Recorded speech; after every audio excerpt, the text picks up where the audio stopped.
मूसा अलैहिस्सलाम আল্লাহর কাছে বলতেছেন, মালিক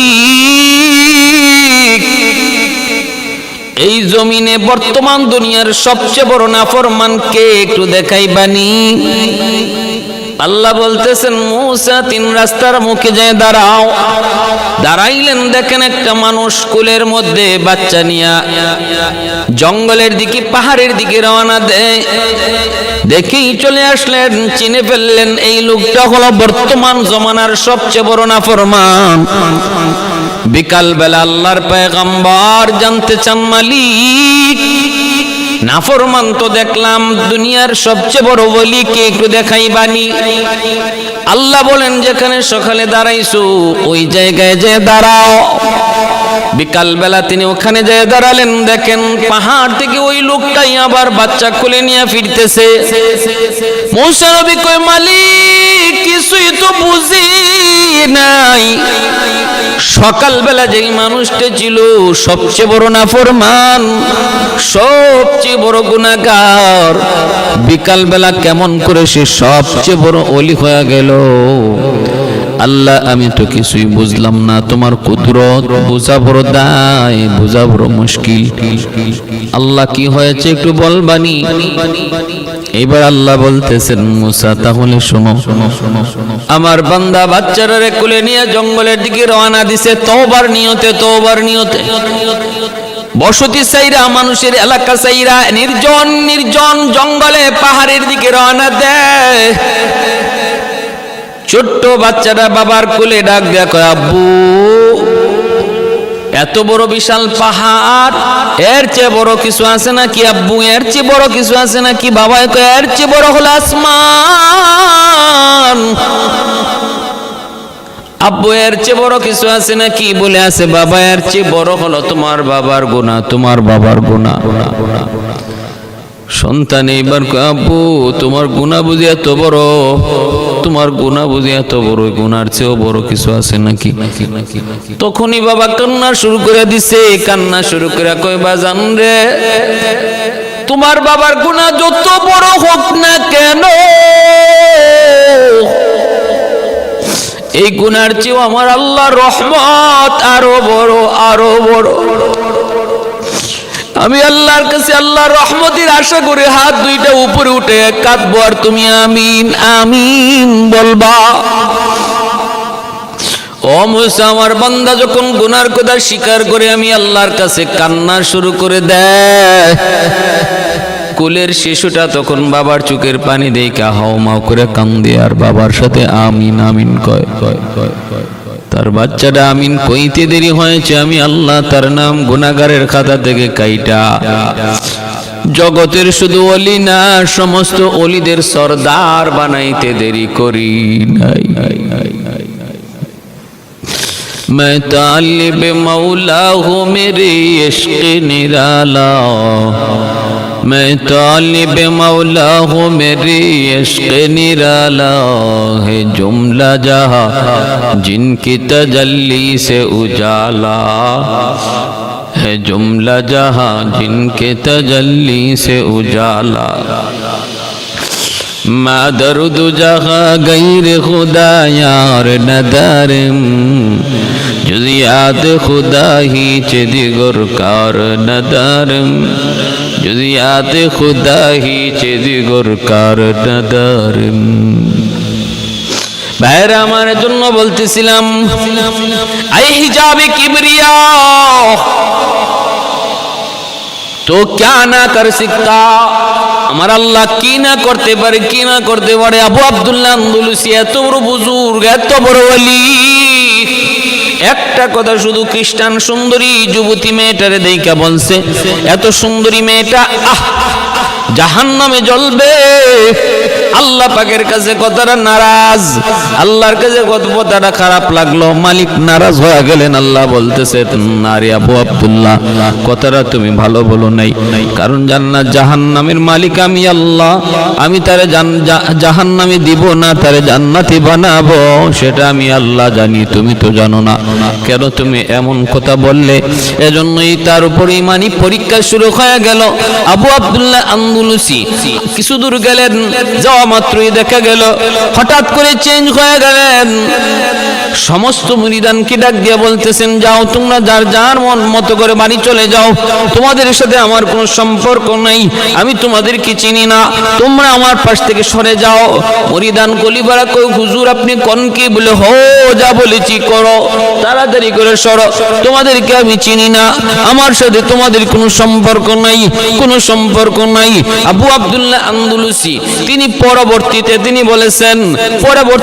বলেছেন আমি তখন টের পেয়েছিলাম আমার ভিতর থেকে একটা পাখি, সবুজ রঙের একটা পাখি আমার ভিতর থেকে উড়া দিয়া চলে গেছে। কি গিয়েছে? কই ইমানটা উড়া দিয়া পাখির সুরতে চলে গেছে, ইমানটা পর্যন্ত চলে গেছে। এজন্য তিনি আর কিছু নাই, তিনি কাউকে চিনেন না, মারিফতি তার জানা নাই। কোরআনের হাফেজ ছিলেন, হিফজ ভুলে গেছেন, হাদিসের হাফেজ ছিলেন, হাদিস ভুলে গেছেন, সব কিছু ভুলে গেছেন, অন্তরের মধ্যে আর কিছুই তখন নাই। মুরিদানরা তিনি বলতেছে, হুজুর কই যাইমু? কই বাড়ি চলে যাও, আন্দুলুস চলে যাও। সবাই আন্দুলুস চলে আসলো। আর এইদিকে তিনি ওই মেয়েটার, সুন্দরী মেয়েটার প্রেমে পড়ে গেলেন, খ্রিস্টান সুন্দরী যুবতী মেয়েটার প্রেমে পড়ে গেলেন। তার পথ ধরে ধরে তার পিছনে নিয়ে নিয়ে তার বাড়ি পর্যন্ত পৌঁছে গেলেন। পৌঁছে তার বাপ মার কাছে তিনি বলতেছেন, আমি আপনাদের মেয়েকে বড় পছন্দ করি, আমি তার আশিক, আমি তার প্রেমিক, আমি তাকে চাই, আমি তাকে চাই, আপনারা তাড়াতাড়ি করে তারে জিজ্ঞেস করেন সে কি বলে। বাপ মা কয়, তাহলে একটু জিজ্ঞেস করে নেই। মেয়েটারে ডাক দিয়া বলতেছে, মানে তোমার একজন প্রেমিক, তোমার একজন প্রেমিক এসেছে পাগল হইয়া, তোমাকে চায়, তোমাকে চায়। ওই খ্রিস্টান সুন্দরী যুবতী মেয়েটা এসে বলতেছে, তুমি যদি আমার আশিক হয়ে থাকো, পাগল হয়ে থাকো, তাহলে কয়েকটা শর্ত আমার মানতে হবে। এক নাম্বার শর্ত হলো তোমার দাড়ি ফালায়া দিতে হবে, দাড়ি ফালায়া দিতে হবে। নাউজুবিল্লাহি মিন যালিক। ইনি এটাতেও রাজি হয়ে গেছেন, কোনো অসুবিধা নাই, কোনো অসুবিধা নাই। সাথে সাথে দাড়িটা ফালাইতে রাজি, দাড়ি ফালাইয়া দিলেন। তারপরে বলতেছে, আর কি শর্ত বলো? দুই নম্বর শর্ত হলো তোমাকে মদ খাওয়া লাগবে, মদ। কয় ঠিক আছে, অসুবিধা নাই। তিনি মদও খাইলেন। আর কি মানতে হবে? কয় তিন নম্বর হলো আমাকে যদি পাইতে হয় 10 বছর টাইম লাগবে, 10 বছর। এই 10 বছর তুমি আমার শুয়োর চড়াইবা, এই শুয়োরগুলি তুমি চড়াইবা পাহাড়ের মধ্যে। তিনি এই 10 বছর মেয়াদ, 10 বছর পরে তিনি পাইবেন। এই দিকে রাখালি করেন আর সুন্দরী মেয়েটা গির্জায় আসা যাওয়া করে। তিনি ওই পাহাড় থেকে এই সুন্দরীকে শুধু এক নজর দেখেন, এতে তার মনে শান্তি জাগে, শান্তি জাগে। ভাইরা বন্ধুরা, কত বড় ইমানি পরীক্ষা চলে আসলো, আল্লাহ কি করতে না পারে। এইদিকে মুরিদান সবাই যখন দেশে গেল, আন্দুলুস গেল, মানুষেরা কই হুজুর কই? হুজুরের কথা কই না, হুজুর হারায় ফেলছি, হুজুর তো চেঞ্জ হয়ে গেছে, হুজুর তো আমাদেরকে চিনেন না, আমাদেরকে বিদায় করে দিছেন। ও ভাইরা বন্ধুরা, এইদিকে দেখা যায় সবাই কান্নাকাটি শুরু করে দিল, কান্নাকাটি শুরু করে দিল। কই তাড়াতাড়ি করে চলো আমরা পীর সাহেবের কাছে যাই, আমাদের পীর সাহেবের কাছে যাই। খুঁজতে খুঁজতে তারা চলে আসলো। আইসা দেখে পাহাড়ের উপরে আবু আব্দুল্লাহ আন্দুলুসি শুয়োর রাখালি করেন, মুখে দাড়ি নাই। হায় হায়, সুরত বুঝিয়ে মন হয়ে গেল।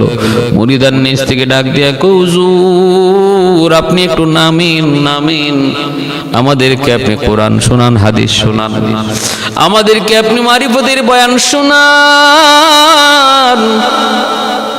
আবু আব্দুল্লাহ আন্দুলুসি কয়, আমার কিছুই মনে নাই, কিছুই মনে নাই, তোমরা তাড়াতাড়ি করে চলে যাও, আমার কিছু মনে নাই, তাড়াতাড়ি করে চলে যাও।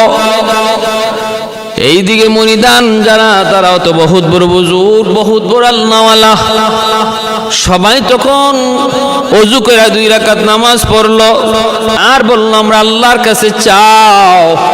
ঘটনা কি হয়েছে আমরাও তো কিছু জানি না, মালিকের কাছে চাও, মালিকের কাছে কান্দো।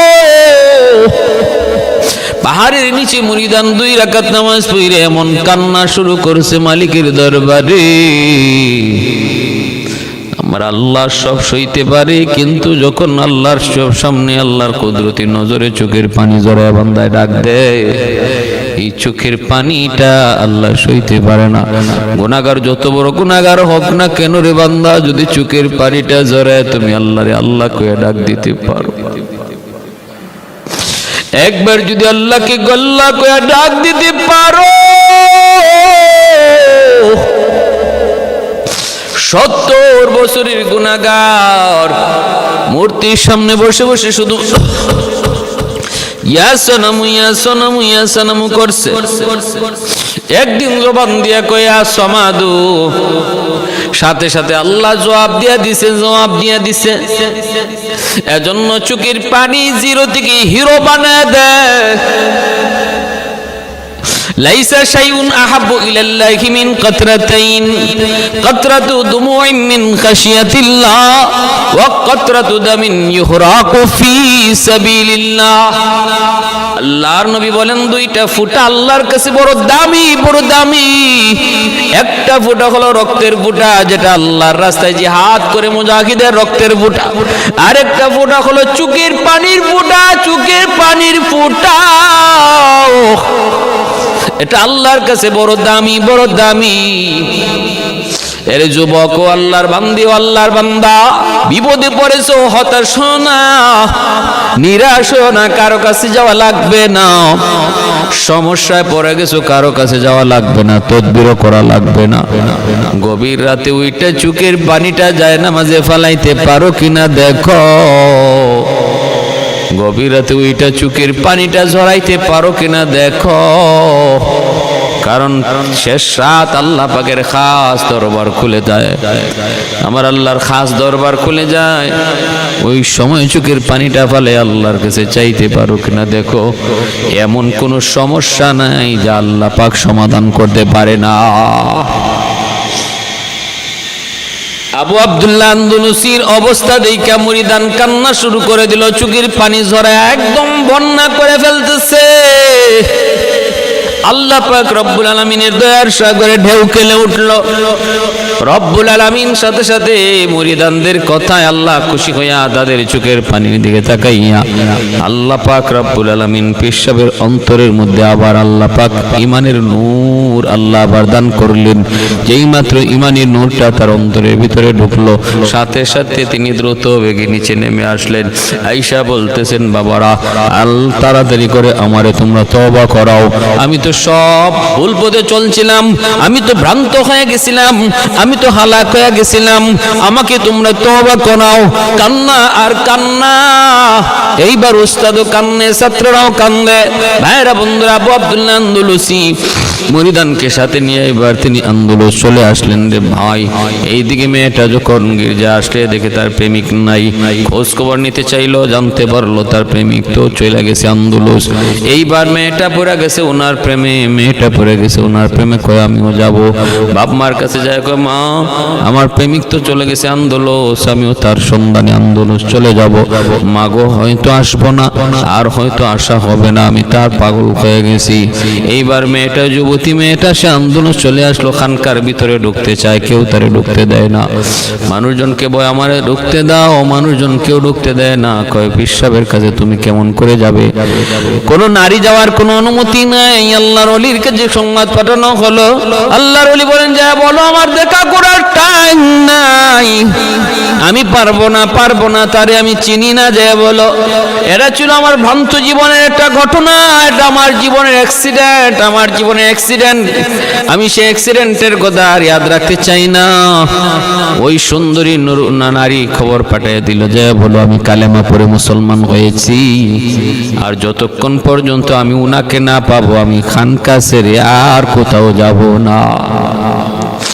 ভাইরা বন্ধুরা, দেখেন আল্লাহ কি না করতে পারে, আল্লাহ কি না করতে পারে। মুহূর্তের ভিতরে কে ছিল, মুহূর্তের ভিতরে কে কার পাগল ছিল, এখন কে কার পাগল হয়ে গেল। আগে কে কার পাগল ছিল, এখন কে কার পাগল হয়ে গেল। করছেন কে? বলে আল্লাহ। আল্লাহ পাক রব্বুল আলামিন অন্তরের মালিক। এজন্য বলি আল্লাহর গোলাম, আল্লাহর বান্দী নিরাশ হইরা যত বড় গুনাহগার হই না কেন, আমি যদি বলি হায় রে আমি বহুত বড় গুনাহগার, মনে হয় আল্লাহ আমাকে মাফ করবে না। এ ভাইরা, করাচির হযরত হাকিম আক্তার সাহেব রাহিমাহুল্লাহ তিনি বলেন, একটা মানুষ সারা জীবন যত গুনাহ করছে এর চেয়েও, সারা জীবনের সমস্ত গুনার চেয়েও এই কথাটা এর চেয়ে আরো বড় গুনাহ,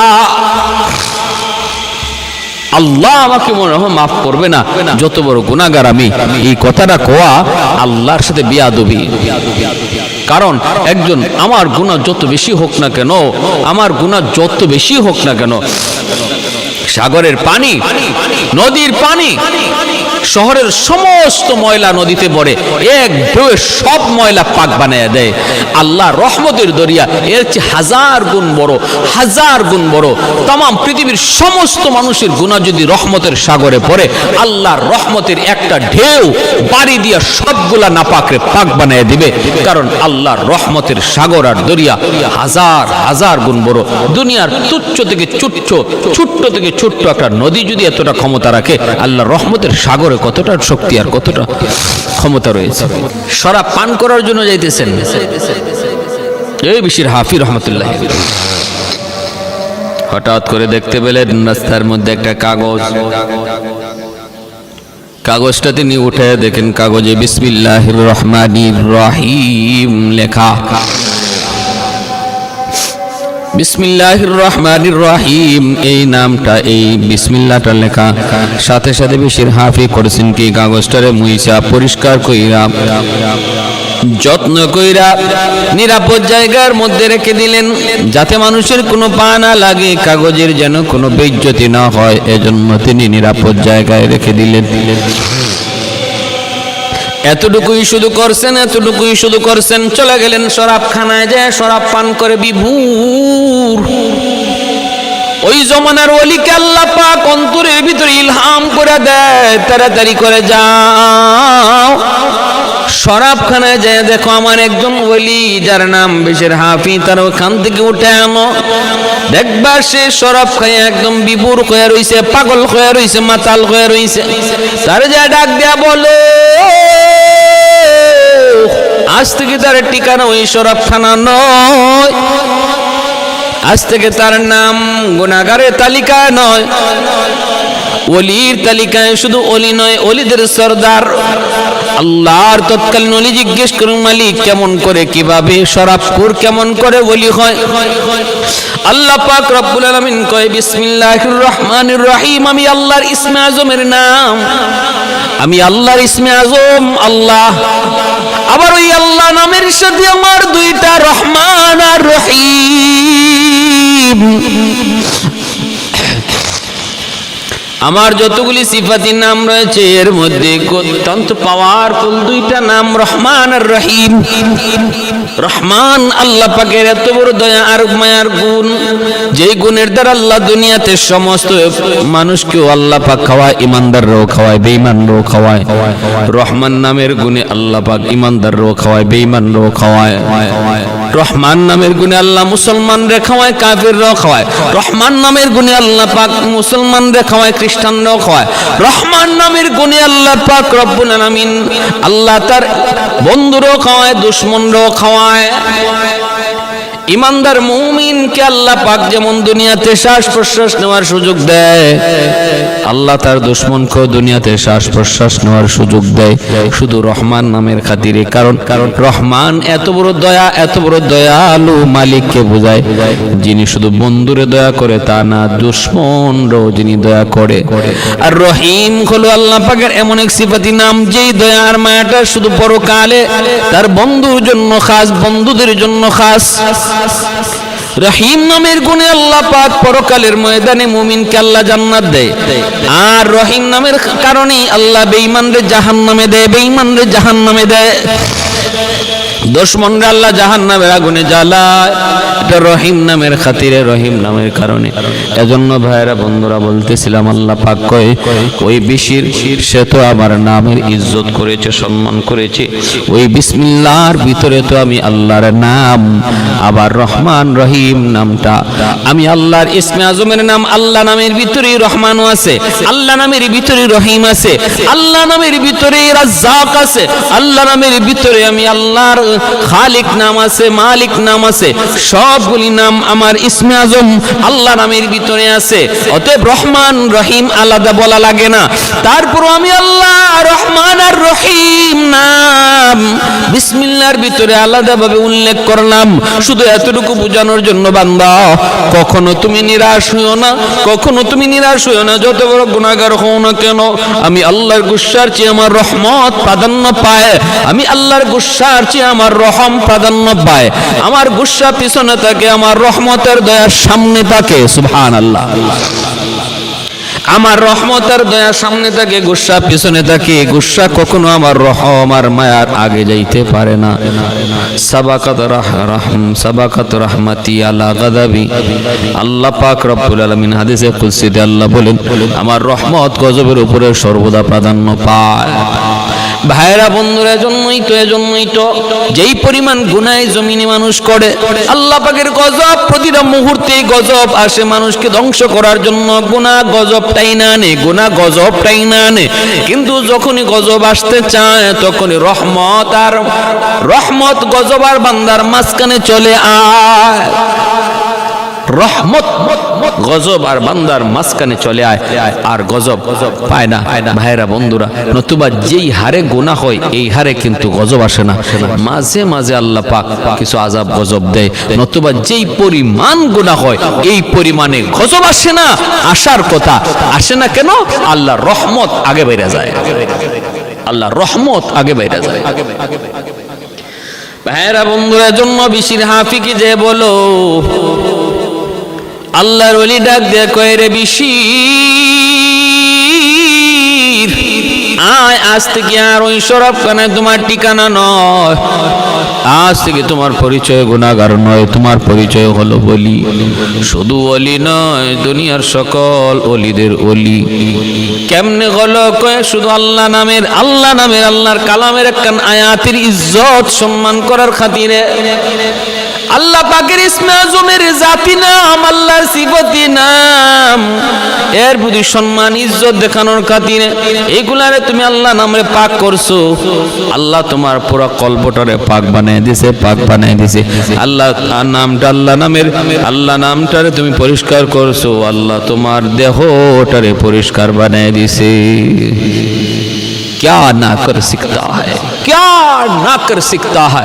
হে আল্লাহর বান্দা, কিসের উপরে তুমি নিরাশ হয়ে বসে রইছো? কিসের উপরে নিরাশ হয়ে বসে রইছো? জুনাইদ বাগদাদি 3 নম্বর আল্লাহর আরেকজন ওলি, জুনাইদ বাগদাদি রহমতুল্লাহি আলাইহি, বহুত বড় কুস্তিগীর।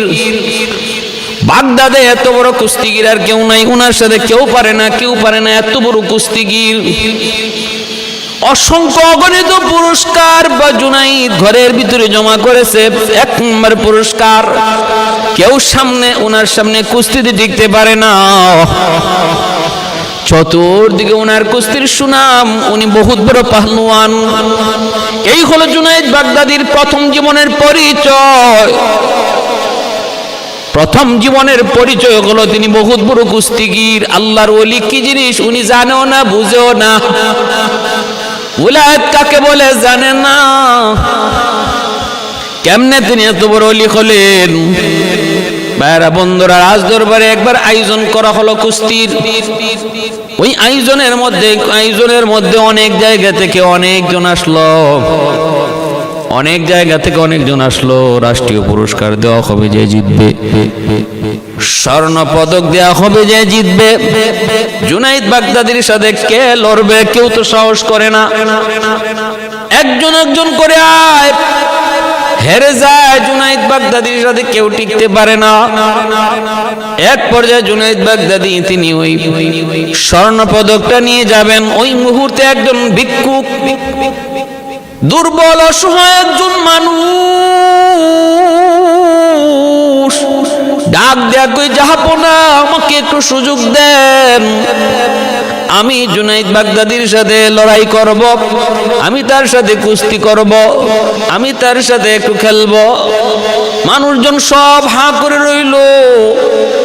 অবাক হয়ে গেল সবাই। বাদশা বলতেছে, একটু বুঝে শুনে বলো, যদি তুমি মারা যাও আমরা কিন্তু দায়ী না। তোমার শরীর কাঁপতেছে, তোমার চোখের সামনেই কত বড় বড় পাহলওয়ান জুনাইদ বাগদাদির কাছে পানি খেয়ে চলে গেল, আর তুমি কিনা তার সাথে যুদ্ধ করবা, তুমি কিনা তার সাথে কুস্তি করবা, তুমি কিনা তার সাথে লড়বা। কেমন করে বলতেছো, হুঁশ আসেনি?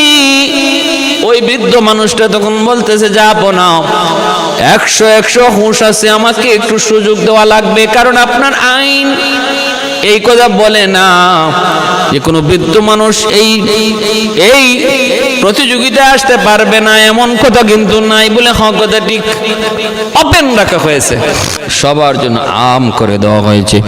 আমাকে আপনি বাধা দিতে পারেন না? কয় না, আমি তোমাকে বাধা দেব না, তবে তুমি কাগজে লিখে নাও, যদি তুমি মারা যাও আমরা কিন্তু কেউ দায়ী না। কয় কোনো সমস্যা নাই, আপনি কাগজ কলম আনেন, কাগজে লিখে দেওয়া হলে আমার মৃত্যুর জন্য আমি দায়ী, আর কেউ দায়ী না, যদি এতে আমি মৃত্যুবরণ করি। ভাইরা বন্ধুরা, এরপরে যখন কুস্তি লাগবে, কুস্তি লাগবে, কুস্তি লাগবে, জুনাইদ বাগদাদের কাছে আসলো, মানুষজন সবাই তাকায় রইল। কুস্তি লাগার আগে ওই বৃদ্ধ মানুষটা জুনাইদ বাগদাদির কাছে আসছে, এসে একটু ছোট্ট আওয়াজে কিছু কথা বলছে, যা কেউ বুঝে নাই। ছোট্ট আওয়াজে ডাক দেয়া বলছে, জুনাইদ, আমাকে তুমি চিনো না, চিনবার কথাও না, কিন্তু আমি তোমাকে চিনি। আমাকে চিনো না, চিনবার কথাও না রে জুনাইদ, তবে আমি আমার পরিচয় দেই, আগে শোনো। আমি নবী পরিবারের একজন সন্তান, আমি নবী পরিবারের সন্তান, আমার গায়ে নবী রক্ত রয়েছে। তুমি যেই নবীর পাগল, যেই নবীর আশিক, ওই নবীর বংশের লোক আমি।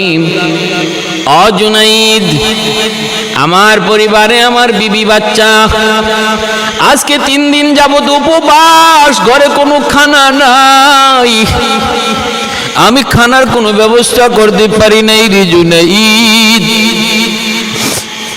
শুনেছি আজকে কুস্তির প্রতিযোগিতা হবে, কুস্তির প্রতিযোগিতা, যে জিতবে তার স্বর্ণের মেডেল দেওয়া হবে।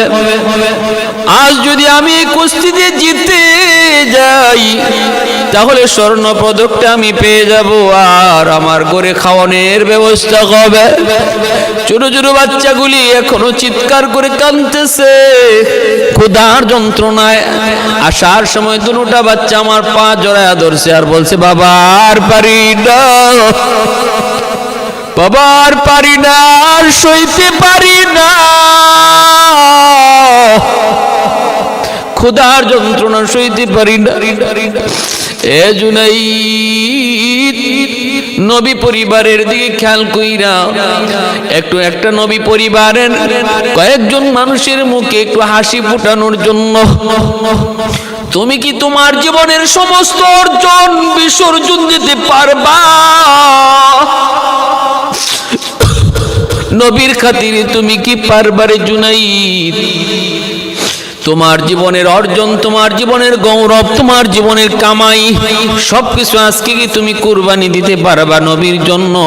একটা নবী পরিবারের জন্য হাসি ফোটানোর নিয়তে তুমি কি পারবা? ছোট্ট 2টা মাসুম বাচ্চার মুখে একটু হাসি ফোটানোর জন্য তুমি তোমার গৌরব আর অর্জনটাকে কুরবানি দিতে পারবা? একটু খেয়াল করে দেখো, যদি আজকে তুমি আমার কাছে ইচ্ছা করে হেরে যাও আর আমি যদি জিতে যাই তাহলে স্বর্ণ পদক পাবো, আমার ঘরে খানা উঠবে, আমার ছোট ছোট বাচ্চাগুলি ক্ষুধার যন্ত্রণা তাদের কাটবে, তাদের মুখে হাসি ফুটবে। আমার গায়ে নবীর রক্ত, আমার সন্তানের গায়ে নবী পরিবারের রক্ত, দেখো একটু পারো কিনা? এই কথাটা জুনাইদ বাগদাদির কানে যখন আসলো, জুনাইদ চোখ থেকে দর দর করে পানি পড়ে আর কান্দে আর কই, মালিক এতদিন পর্যন্ত আমি যেই কাজটার অপেক্ষায় ছিলাম বুঝি আজ আমি পেয়ে গেছি।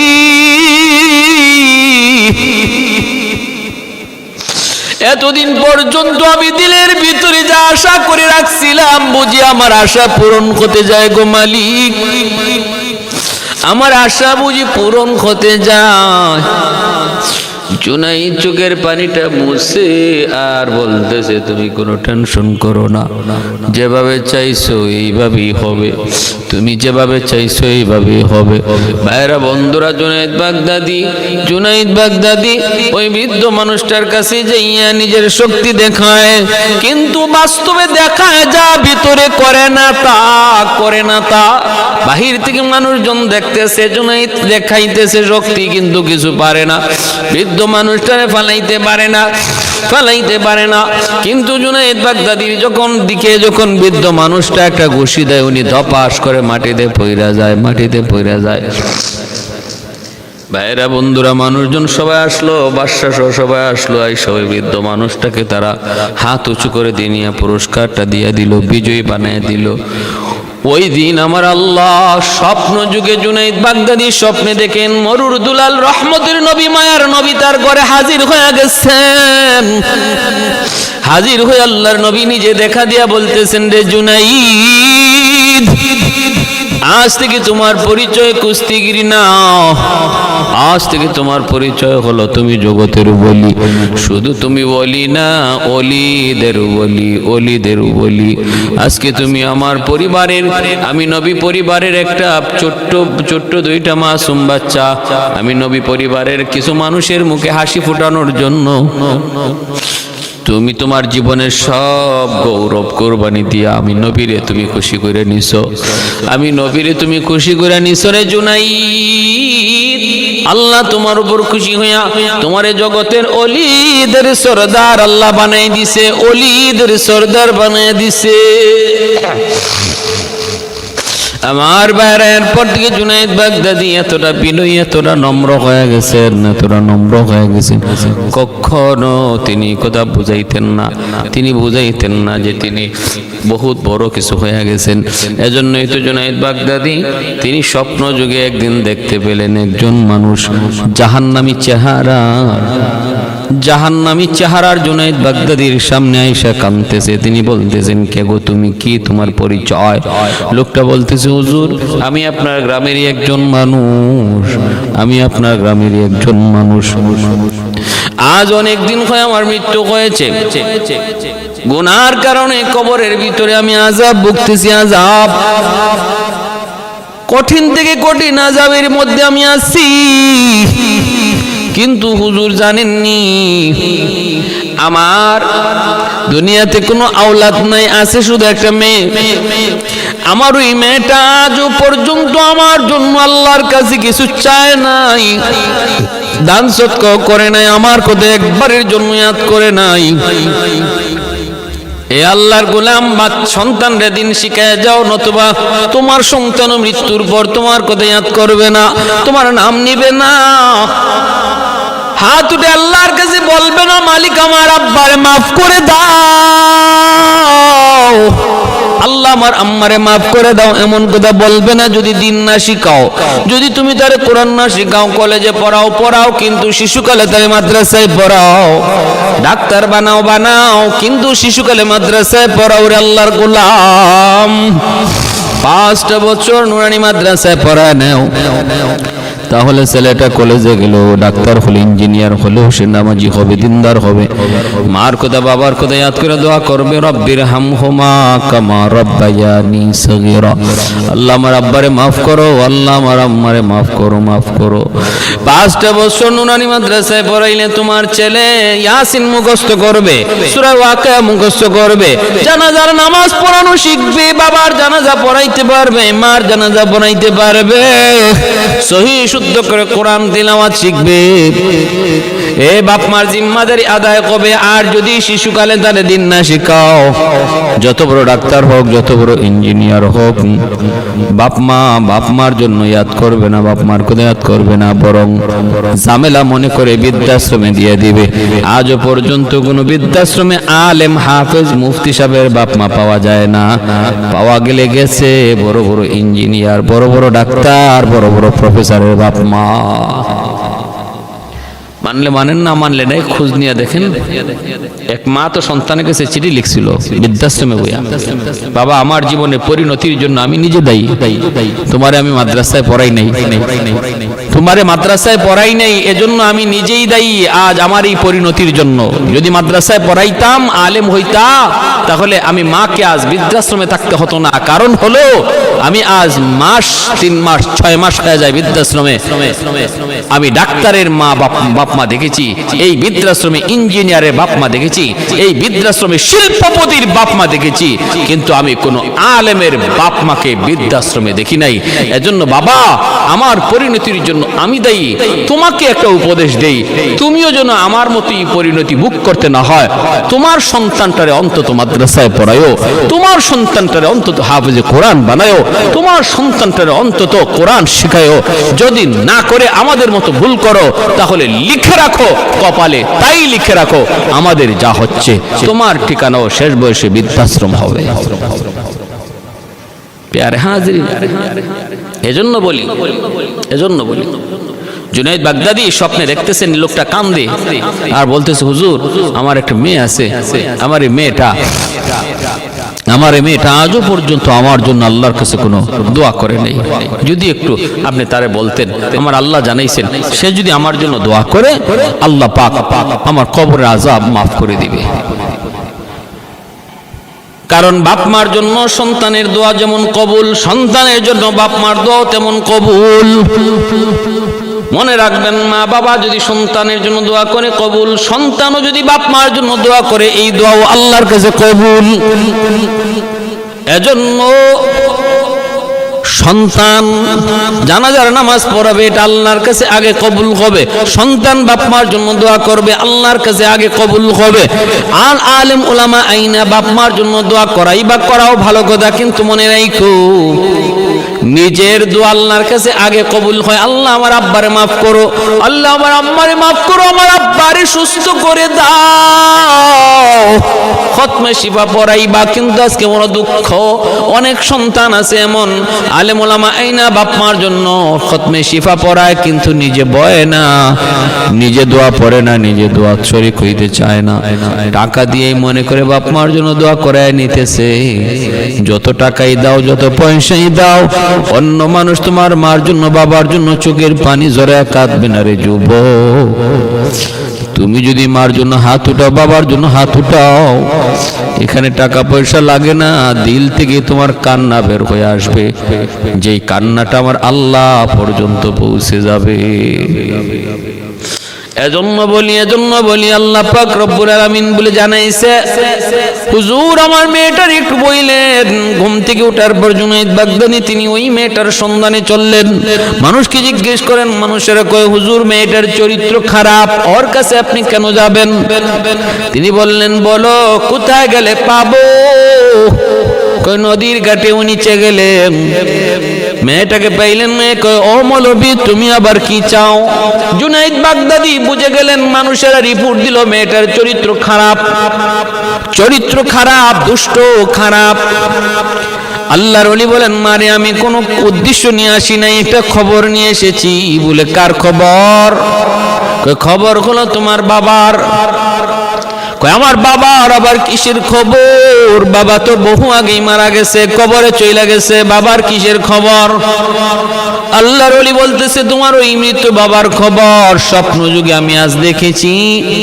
কবরের মধ্যে সে ভীষণ আযাবে আছে রে মা। আল্লাহ নাকি জানাইছে, তুমি তার জন্য যদি কোনো সদকা করো, দান করো, অথবা তার জন্য হাত ধরে আল্লাহর কাছে কান্দো, আল্লাহ তার কবরে আযাব মাফ করে দিবে।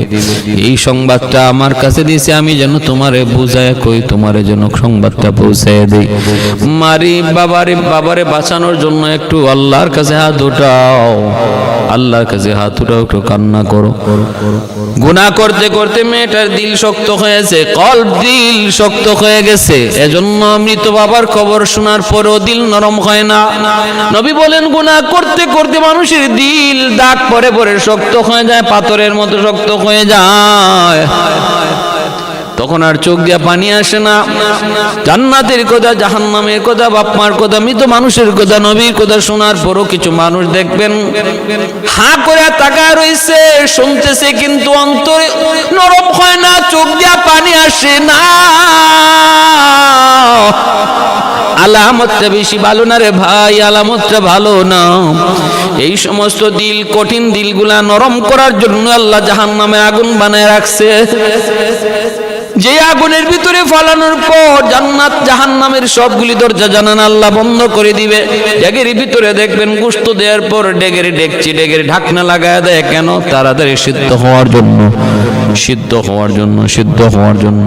বাইরের জন্য বলি যুবক, চোখটারে, দিলটারে নরম করো, চোখ দিয়ে পানি আনার ব্যবস্থা করো, নতুবা নসিব বড় খারাপ, নসিব বড় খারাপ। চোখ দিয়ে যদি পানি না আসে, আনার ব্যবস্থা করো। যাদের চোখে পানি আয় তাদের কাছে যাও। শেষ সাইতে মার কথা ইয়াদ করে, বাবার কথা ইয়াদ করে একটু কান্না করার চেষ্টা করো, আপ্রাণ চেষ্টা করো। আল্লাহওয়ালাদের সোহবতে যাও, যারা আল্লাহর ভয়ে কান্দে তাদের কাছে যাও, তাদের সোহবতে যাও, নতুবা দিল নরম হবে না, চোখ দিয়ে পানি আসবে না। পানি না আসা বহুত বড় খারাপ আলামত, বহুত বড় খারাপ আলামত। এটা আলামত হলো দিল শক্ত হয়ে গেছে, পাথরের মধ্যে রক্ত, গুনার কারণে, গুনার কারণে। এজন্য বলি ভাইরা, মেয়েটা তো দিল শক্ত হয়ে গেছে, বাবার কথা শোনার পরও, বাবার কথা শোনার পরও তার দিল নরম হয় না। মেয়েটা তখন ডাক দিয়া বলতেছে, হুজুর নেন, আমি এক মুষ্টি পানি দিলাম আপনারে, আমার বাপের রুহের মাগফিরাতের জন্য, আমার বাপের মাগফিরাতের জন্য এক মুষ্টি পানি দিলাম। ঢিল মারলো আল্লাহর ওলির দিকে ঠাট্টা করে, মজাক কইরা। কারণ যারা গুনাহগার, যারা পাপিষ্ট, যারা ফাসিক, তারা আলেম উলামার কদর কি বুঝবে? তাদের দিল শক্ত হয়ে গেছে গুনার কারণে। ওরা আলেমের কদর কি বুঝবে? আল্লাহওয়ালাদের কদর কি বুঝবে? আল্লাহওয়ালাদের কদর কি বুঝবে? আলেমের সাথে কেমন ব্যবহার করতে হবে এটাও কেমন করে বুঝবে? দিল যাদের শক্ত, গুনার কারণে আলেমের কদর ওরা বুঝে না, আলেমের কদর করতে জানেও না, কথাবার্তা কেমনে কইতে হবে তাও বুঝে না। এটা ফাসিক ফুজ্জারের আলামত, ফাসিক ফুজ্জারের আলামত। জুনাইদ বাগদাদির দিকে ঢিল মারছে, আল্লাহর ওলির সাথে সাথে একটু সরে গেলেন, পানিটা ওনার গায়ে লাগে নাই, পানিটা পড়ছে মাটিতে, বড় কষ্ট পাইলেন, দিলের ভিতরে বড় কষ্ট। হায়রে সন্তান বুঝি এমনও হয়, যেই সন্তানের কারণে মা দিনকে রাত বানাইলো, বাবা রাতকে দিন বানাইলো, কত রাত বাবা না ঘুমায় কাটাইলো, কত ঈদে বাবা নিজের কাপড় না কেড়ে সন্তানকে কিনে দিল, সন্তানের আশা পূরণের জন্য, সন্তানের চাহিদা পূরণের জন্য কত বৃষ্টিতে ভিজলো, কত রোদে পুরলো। ওই বাবা আজকে বিপদের সন্তান একটু কেয়ার করে না। এমন বুঝি সন্তান হয়, এমন বুঝি সন্তান হয়। চলে গেলেন কষ্ট পায়া, তিনি রাতের বেলা ঘুমাইলেন, দেখেন জান্নাতি চেহারার একজন মানুষ ওনার সামনে এসে হাজির হয়ে গেছে। আল্লাহর ওলি জুনাইদ বাগদাদি বলেন, কে গো, কি তোমার পরিচয়? লোকটা কয়, হুজুর আপনি আমাকে চিনেন নাই, আমি গতকালকের ওই লোক, যেই লোক আপনার কাছে এসেছিলাম। হুজুর বলতেছে, কি ব্যাপার, গতকাল গেছিলা তুমি জাহান্নামী, আজকে তোমার চেহারা জান্নাতি চেহারা, এত সুন্দর, এত আলো, ঘটনা কি? কেন? তোমার মেয়ে তো তোমার জন্য কোনো উপকার করে নাই। বাবা তখন বলতেছে, হুজুর আমার মেয়েটাকে আপনি খবর দেওয়ার পরে আমার মেয়েটা ঢিল মারছে, আপনার দিকে একটু পানি ছিটা মারছে, এই পানিটা আপনার গায়ে লাগে না, এই পানিটা পড়ছে যেই জায়গায়, ওখানে একটা পোকা দীর্ঘদিন পানির তৃষ্ণায় ছটফট করতেছিল, ওই পোকাটার মুখে যে পানিটা পড়লো, পানিটা খাইয়া পোকার তৃষ্ণা নিবারণ হলো, জান বাঁচলো। পোকাটা আল্লাহর কাছে দোয়া করছে, মালিক যার উসিলায় পানি পাই আমার জান বাঁচলো, তুমি তারে মাফ কইরো। ওই পোকার দোয়ার উসিলায় আল্লাহ আমার কবরের আযাব মাফ কইরা দিছে। আহাদুন লাইসা কামিসলি সামাদুন লাইসা কাফাদলি লিমানিল মুলকু তুগুই তু সাজাওয়ার খুদাই তো খুদাওয়ান্দে ইয়ামিনি তো খুদাওয়ান্দে ইয়াসারি তো খুদাওয়ান্দে জামিনি তো খুদাওয়ান্দে সামাই تو رحیمی تو کریمی تو سمیعی تو بصیری تو معزی تو مذلی تو ملک العرش بجائی بری از خردن و خفتن بری از تهمت مردن بری از بیم و امیدی بری از رنج و بلائی سبحان اللہ তাহলে একটা পুকার দোয়ার উসিলায় আল্লাহ বাবার কবর আযাব maaf করে দিয়েছে জুনায়েদ বাগদাদি এই কথা শুনছেন আল্লাহ স্বপ্ন যুগে তার এই ঘটনা দেখাইছেন আমার ভাইরা বন্ধুরা তাহলে এবার বুঝুন ওই জুনায়েদ বাগদাদি যে এত বড় ওলি হইলেন এত বড় বুজুর্গ হইলেন হ্যাঁ আল্লাহ পাক তার প্রথম জীবনে কি ছিল প্রথম জীবন ছিল কি আর শেষ জীবনে করলেন কি क्या ना कर सकता है ऐ हिजाब किबरिया এজন্য বলতেছি আমাদের নিরাশ হওয়ার কোনো সুযোগ নাই আমরা হাইরে আমার বুঝি বাঁচার কোনো উপায় নাই আমার বুঝি আল্লাহর ওলি হওয়ার কোনো পথ নাই আমি আবার ওলি হইব যে গুনাহ করছি যে অপরাধ করছি না ভাই এই ধরনের চিন্তা ভাবনা হাকিম আখতার সাহেব রাহমাতুল্লাহি আলাইহি তিনি বলেন সারা জীবনের গুনাহ যদি এক পাল্লায় রাখা হয় আর এই কথাটা যদি এক পাল্লায় রাখা হয় এই কথার গুনার পাল্লাটা ভারী হয়ে যাবে কারণ এটা আল্লাহ পাক রব্বুল আলামিনের আল্লাহ পাকের উপরে তার ভ্রান্ত গুমান আল্লাহ পাকের ধারণা আল্লাহর উপর তার ধারণাটা ভ্রান্ত আল্লাহর উপর ধারণাটা ভুল আল্লাহর উপর তার চিন্তা চেতনা ভুল এই কারণে আল্লাহ তার উপর এতটা নারাজ হয়ে যায় ভাইরা বন্ধুরা যে পরিমাণে গুনাহ করি না কেন এখনো সময় আছে তওবা করার এখনো সময় আছে আল্লাহর ওলি হওয়ার তওবা করা মাত্রই লোকটা জিরো থেকে হিরো হয়ে যায় চোখে এক ফোঁটা পানি ফেলানো মাত্রই একটা মানুষ জিরো থেকে হিরো হয়ে যায় আল্লাহ মুহূর্তের ভিতরে তার পিছনে সব গুনাহ খাতাকে মুছে তার আমল নামায় কোনো গুনার চিহ্ন পর্যন্ত না রেখে আল্লাহ তার ওলির খাতায় নাম লিখিয়ে দেয় আত্তাইবু মিনাজ যামবি কামান লা যামবা লা নবী বলেন এমন ভাবে আল্লাহ তওবা কবুল করে যেন সে গুনাহ করেই নাই যুবক হাতে ধরে বলি পায়ে ধরে বলি যুবক এখনো টাইম আছে অনেক অন্যায় হয়ে গেছে জীবনে অনেক অন্যায় হয়ে গেছে এখনো সময় আছে ফিরে আসো এখনো সময় আছে ফিরে আসো উলামায়ে কেরামের সোহবতে আসো ওলি আল্লাহদের কাছে যাও ওলি আল্লাহদের সোহবতে যাও তাদের পাশে যাও যৌবন কালটাই হলো আল্লাহর ওলি হওয়ার বয়স যৌবন কালটাই হলো আল্লাহর ওলি হওয়ার বয়স যত আল্লাহর ওলি হয়েছেন সবাই যৌবনে আল্লাহর ওলি হয়েছেন এই যৌবন কালটা যারা আল্লাহর ভয়ের সাথে কাটাইতে পারে এই যৌবন কালে সে আল্লাহর ওলির খাতায় তার নাম লেখা হয় প্যারে হাজিরিন লা ওয়ারআ কাল কাফি নবী বলেন যেই বয়সে গুনাহ করার ক্ষমতা থাকে ওই বয়সে যখন সে গুনাহ করে না আল্লাহ তখন তার ওলির খাতায় নাম লিখিয়ে দেয় ওলির খাতায় নাম লিখিয়ে দেয় এজন্য উলামায়ে কেরামের সোহবতে আসো দাওয়াত ও তাবলীগের সাথে যাও খাঁটি আল্লাহ ওয়ালাদের সোহবতে যাও খাঁটি আল্লাহ ওয়ালাদের সোহবতে যাও বন্ধু নির্বাচন করো নেককার দিনদার নামাজি মানুষকে বন্ধু বানাও বেনামাজি থেকে দূরে থাকো বেনামাজিকে বুঝাও আর বন্ধু বানাও নামাজিকে বন্ধু বানাও মুত্তাকিকে বন্ধু বানাও দাড়িওয়ালা একজন যুবককে যার অন্তরে আল্লাহর ভয় আছে তারে বন্ধু বানাও দেখবা তার উসিলায় তুমিও আল্লাহর ওলি হয়ে যাবা আল্লাহ আমাদের সবাইকে বুঝার এবং এর উপরে আমল করার তৌফিক দান করুন ওয়া আখির দাওয়ানা আনিল হামদুলিল্লাহ